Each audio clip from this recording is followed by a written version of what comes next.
Cancer મુક્ત ભારતના સંકલ્પ સાથે નિયમિત કેન્સર નિદાન કેમ્પ દર મહિનાની 5 તારીખે વર્તેજ ડ્રીમ હોટલ ખાતે યોજાશે। કેન્સર મુક્ત ભારતના સંકલ્પને સાકાર કરવા દર મહિનાની 5 તારીખે વર્તેજ સ્થિત ડ્રીમ હોટલ ખાતે નિઃશુલ્ક કેન્સર નિદાન કેમ્પનું આયોજન કરવામાં આવે છે।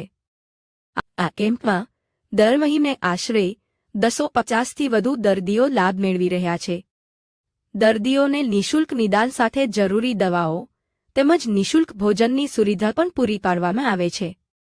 કેમ્પમાં શ્રી અર્જુનગિરી મહારાજ નાડી વૈદ્ય દ્વારા દર્દીઓની તપાસ કરી તેમની સ્થિતિ અનુસાર મફત દવાઓ આપવામાં આવે છે। દેશને કેન્સર મુક્ત બનાવવાના હેતુ સાથે તેઓ સતત સેવા કાર્યમાં જોડાયેલા છે। શ્રી અર્જુનગિરી મહારાજના જણાવ્યા મુજબ ગુજરાતના વિવિધ શહેરોમાં પણ આવા નિઃશુલ્ક કેમ્પોનું આયોજન થઈ રહ્યું છે, જેના પરિણામે હજારો દર્દીઓને લાભ મળ્યો છે। યોગ્ય દવા, યોગ, નિયમિત વ્યાયામ અને આહાર સંબંધિત પરેજીનું પાલન કરવાથી દર્દીઓના સ્વાસ્થ્યમાં સુધારો જોવા મળી રહ્યો છે। કેન્સર સામે જાગૃતિ અને સમયસર નિદાનના સંદેશ સાથે આ સેવા યજ્ઞ સતત આગળ વધી રહ્યો છે।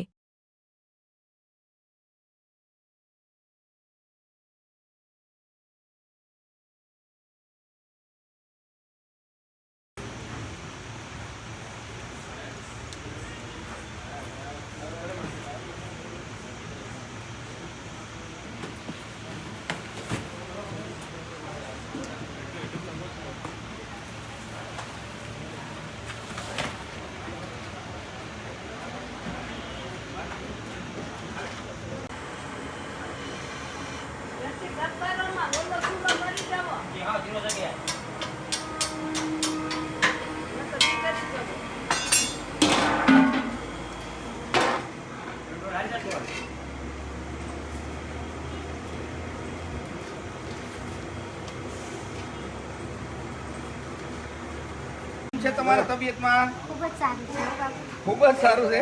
અરે વાહ, તમારા આશીર્વાદ અને તમારી દવા। અરે બહુ સારું, ખૂબ જ સારું છે। એક સંતના શરણે જઈએ અને એનો હાથ પડે અમારા ઉપર ને એની દવા મળે એટલે બેડો પાર ધન્ય થઈ જાય। સાચી વાત, સાચી વાત। તમારી ખાવા પીવાની પરેજી અને તમે નિત્યપણે દવાનું સેવન કરો છો એનું પરિણામ છે મારી। કેમ છો બાપા? મોજમાં? કચ્છમાંથી આવી છે, નલિયાના બાજુ। કચ્છમાંથી આવો છો? હા બાપુ, હા હા। કચ્છથી નલિયાના બાજુમાંથી આપણે રાજકોટ નજીક થતું હોય તો ત્યાં ન આવે? રાજકોટ એક ફેર આવ્યો હતો સાહેબ, બધા તમારી મુલાકાત નથી થઈ। તમારો હું હર મહિનાની 20 તારીખે હોઉં છું રાજકોટની અંદર। તમારા વિદ્યા જોયા અને ડાયરેક્ટ હું મેં કઈ વાંધો નહીં, કઈ વાંધો નહીં। અને ત્યાંથી એક ફેર દવા લઈ આવ્યો હતો બાપુ। અને આજે કેમ તમારો દર્શન કરવાના હતા, હું ભૂલે કઈ વાંધો નહીં, પાકું જરૂર। કાંઈ વાત, હમણાં એમ દવા ચાલુ કરી દો। ત્રીજી વાર આવી। હા, આમ કરો તો બેટા।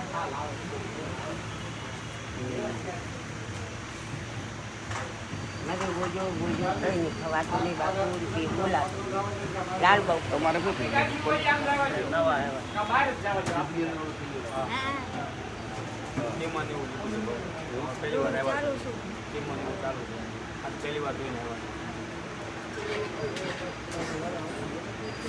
તમારા બાપા રસી નીકળે છે એમાંથી? રસી નીકળે છે? રસી નીકળે છે એટલે ડ્રેસિંગ કરી રાખવું દરરોજ? હા, 3 વાર 5 વાર 7 વાર કરાય। જેટલું ડ્રેસિંગ કરો એટલું સારું, સાફ રાખવાનું એને, હે ને? તમારે ફોલો પહેલા શું થયું છે?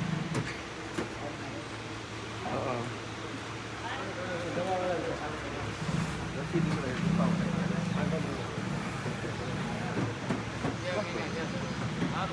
સારું છે, સારું। હવે ભાઈ આનો ઉપકાર આવી એક બધું નહીં આપણે નતા પોતા રાખો ભાઈ એમ થાય ચાલુ કરાવી દો એમ।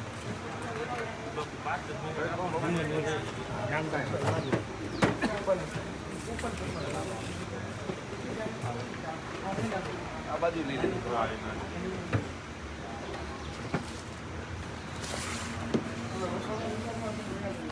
હા, રસોઈ લઈ લે।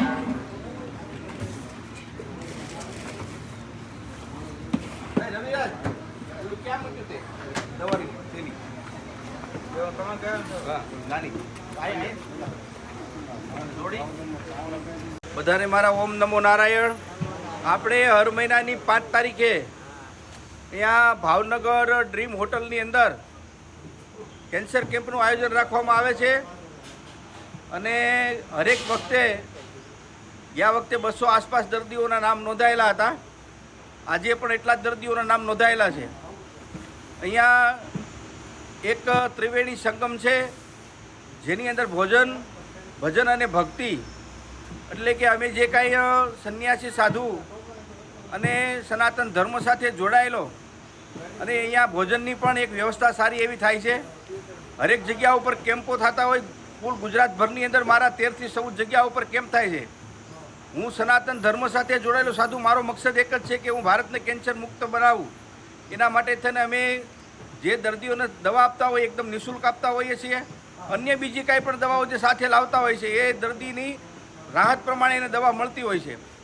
અને ખાસ કરીને કેન્સરના દર્દીઓનો બહુ સારા એવા પરિણામ છે. ધ્યાન, યોગ અને પ્રાણાયામ સાથે શીખવાડતા હોઈએ છીએ.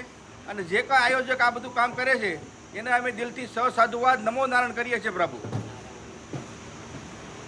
ઓકે બાપુ, આપના ક્યાં ક્યાં વધારે કેમ્પો હોય છે? મારે ગુજરાતભરની અંદર કુલ 13 જગ્યા ઉપર કેમ્પ થાય છે. હું મારા કેમ્પની યાદી તમને આપી દઉં કે આજે 5 તારીખ અહીંયા ભાવનગર કેમ્પ છે, તો 9 તારીખ સાણંદ, 10 તારીખ અમદાવાદમાં હોય છે, 12 તારીખ બરોડા, 13 તારીખ પેટલાદમાં, 15 તારીખ અમરેલી, 18 તારીખ સુરતની અંદર, 24 તારીખ ઊંઝા, 25 તારીખ ખેડબ્રહ્મા, 30 તારીખ ખેરાળુ અને બીજી તારીખ છે દેલવાડા ગુપ્ત પ્રયાગની અંદર. આટલી જગ્યા ઉપર આપણા કેમ્પો થશે. બાપુ, આપની દવાથી કેવા રિઝલ્ટ હોય છે? અરે પ્રભુ, અમારી દવાથી બહુ સારા એવા રિઝલ્ટ છે. જે દર્દી ધ્યાન, યોગ ને પ્રાણાયામ કરે છે અને ખાનપાનની પરેજી રાખે છે એ દર્દીને અમારા ઇન્સ્ટાગ્રામની અંદર આઈડીની અંદર તમે જુઓ તો ખ્યાલ આવે કેટલા દર્દીઓને અમે સારા કરી દીધા છે. પણ જે દર્દી ખાવા પીવાની પરેજી રાખે છે, નિત્યપણે દવાનું સેવન કરે છે, એમને બહુ સારા પરિણામ મળ્યા છે પ્રભુ. અને આ તો આપણા સંતોની, ઋષિમુનિઓની ધરોહર છે પ્રભુ. આયુર્વેદ છે એ ઘર ઘર સુધી પહોંચવું જોઈએ.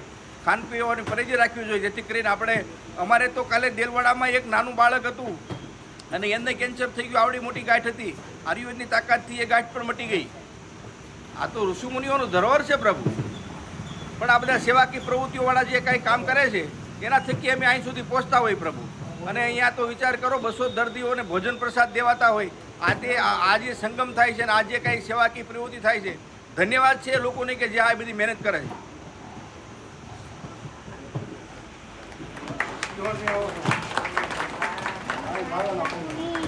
ઓમ નમો નારાયણ.